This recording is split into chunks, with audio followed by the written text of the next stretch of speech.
Hello students. आज हम simple interest और कंपाउंड इंटरेस्ट में डिफरेंस जानेंगे।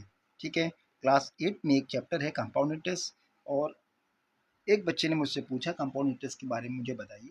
तो पहले वो उससे पहले आपको सिंपल इंटरेस्ट के बारे में मालूम होना चाहिए। सिंपल इंटरेस्ट क्या होता है? वो ये होता है कि पहली बात तो इंटरेस्ट क्या होता है। इंटरेस्ट ये होता है कि अगर आप किसी बैंक में कुछ पैसे जमा करें तो बैंक क्या करता है कि आपको उस पैसे के एवज में कुछ थोड़े से पैसे ज़्यादा करके देता है। क्या मतलब हुआ? यानी अगर आपने 1000 रुपीज़ जमा करे तो साल के एंड में आपको 20 रुपये, 50 रुपये, 100 रुपये जितने भी होगा वो आपको बढ़ा के देगा।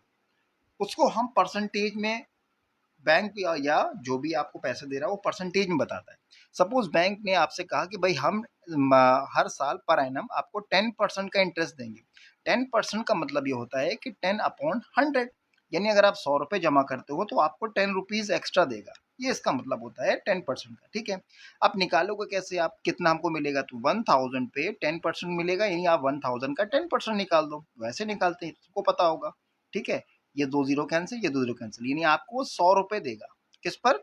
अगर आपने 1000 रुपये जमा किए हैं और 10% रेट ऑफ इंटरेस्ट है और आपका ये जो प्रिंसिपल अमाउंट है ये 1000 रुपीज़ है। ठीक है। तो आपको कितने पैसे मिलने वाले हैं? 100 रुपीज़ मिलने वाले हैं। तो 100 रुपीज़ मिला। ठीक है। अब अगले साल क्या होगा? अगले साल फिर वही कि अगर 1000 रुपये आपके ऐसे ही पड़े रहे उसमें तो फिर से आपको 1000 पे फिर से आपको 10% मिल जाएगा, यानी फिर आपको 100 रुपीज़ मिल जाएंगे नेक्स्ट ईयर में। तो ये फर्स्ट ईयर में आपको 100 रुपीज़ मिले, फिर सेकेंड ईयर में फिर 100 रुपीज़ मिल गए। ठीक है। थर्ड ईयर मान लो तीसरा साल आया। अब तीसरा साल फिर आपने कुछ जमा नहीं किया उसमें, फिर आपने फिर 10% पे निकाला तो फिर क्या हुआ? फिर आपको 100 रुपीज़ मिल जाएंगे। तो यानी ये जो 1000 रुपीज़ जो आप जमा करे हुए थे बैंक में, हर साल आपको 10% मिलेगा। किसका? 1000 का ही 10% मिलेगा, है ना? कोई एक्स्ट्रा मनी आप जमा नहीं कर रहे हैं, आपने एक बार इन्वेस्ट कर दिया 1000 रुपीज़ तो यही आपको मिलता रहेगा उसी पे 10% यानी 100 3 साल के बाद आपके पास कितने पैसे हो जाएंगे? 3 साल के बाद हो जाएंगे 1000 रुपीज़, तो ये रहेंगे ही, प्लस ये 1 साल, 2 साल, 3 साल का जो इंटरेस्ट हुआ 300 रुपये हो गए, है ना? तो ये हो जाएगा 1300। टोटल अमाउंट आपके बैंक में कितना हो जाएगा 3 साल के बाद? इतना। ठीक है। आपने क्या किया? वन टाइम 1000 रुपीज़ लगाए थे बस, तो ये 3 साल के बाद 1300 हो जाएंगे उसमें। राइट। अच्छा। अब आता है कंपाउंड। कंपाउंड क्या होता है? कंपाउंड का मतलब होता है कि ऐड कर देना, जोड़ देना। तो आप क्या जोड़ते हो भाई? क्या से क्या कर देते हो? इसमें क्या कोई नया चीज हो जाती है क्या? कुछ खास चीज नहीं होती, नहीं, बस आप ये समझो। आपने 1000 रुपीज जमा किए। ठीक है। 10% के हिसाब से आपको फर्स्ट ईयर में कितने मिलने चाहिए? 100। ठीक है। और अगले साल सिंपल इंटरेस्ट के हिसाब से फिर 1000 पे ही आपको 10% मिलेंगे। लेकिन कंपाउंड में क्या होता है कि जैसे ही आपका ये होता है ना, तो सेकेंड ईयर में हो ये जाता है कि 1000 रुपीज ये, और जो जो इंटरेस्ट आया ना, उस इंटरेस्ट में आपको ये 100 रुपीज जोड़ के अगले साल आपके बैंक में 1100 रुपये हो गए होंगे नेक्स्ट ईयर में, है ना? क्योंकि बैंक ने 100 रुपये आपका इंटरेस्ट पेड कर दिया, तो 1100 आपके हो गए होंगे नेक्स्ट ईयर में। तो यहाँ तो वो उसी 1000 रुपये पे 10% देता था, लेकिन अब यहाँ पे नेक्स्ट ईयर में वो इस 1100 रुपये पर देगा इंटरेस्ट आपको। इसी को कहते हैं कंपाउंड। यानी क्या हुआ? ये जो हमारा प्रिंसिपल अमाउंट था और जो हमें इंटरेस्ट मिला, इन दोनों को जोड़ के जो नेक्स्ट ईयर यानी सेकेंड ईयर में आपको जो अमाउंट बना, अगले साल 1100 रुपये पर आपको 10% मिलेगा। समझ रहे हैं? 1000 रुपये पे नहीं।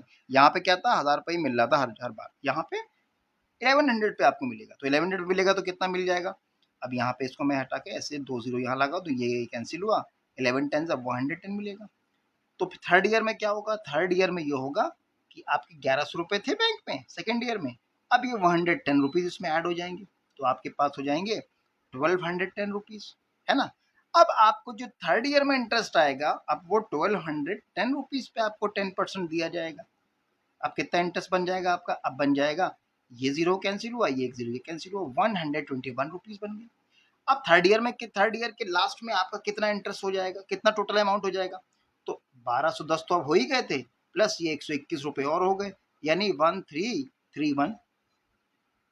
इतना आपको मिल जाएगा इंटरेस्ट, ये इतना आपका अमाउंट हो जाएगा। तो ये डिफरेंस होता है सिंपल इंटरेस्ट और कंपाउंड इंटरेस्ट में। कंपाउंड में आपका हर साल इंटरेस्ट प्रिंसिपल में ऐड होता जाता है, हर साल ऐड होता जाएगा। ठीक है। यहाँ पे क्या था? यहाँ पे सिंपल ये था कि 100 रुपीज़ आपको हर साल मिलेंगे और इसमें कोई बढ़ोतरी नहीं होगी। यहाँ पे क्या होगा? फर्स्ट ईयर में 100 रुपीज़ मिले और वो जाके प्रिंसिपल में ऐड हो जाएंगे। फिर आपको जो भी 110 मिले, तो जो ऐड होने के बाद जो अमाउंट आया उस पर आप 10% निकालेंगे। फिर जितना आया उस पे आप 10% निकाल के फिर अगले साल में जोड़ेंगे। ये होता है सिंपल इंटरेस्ट और ये होता है कंपाउंड।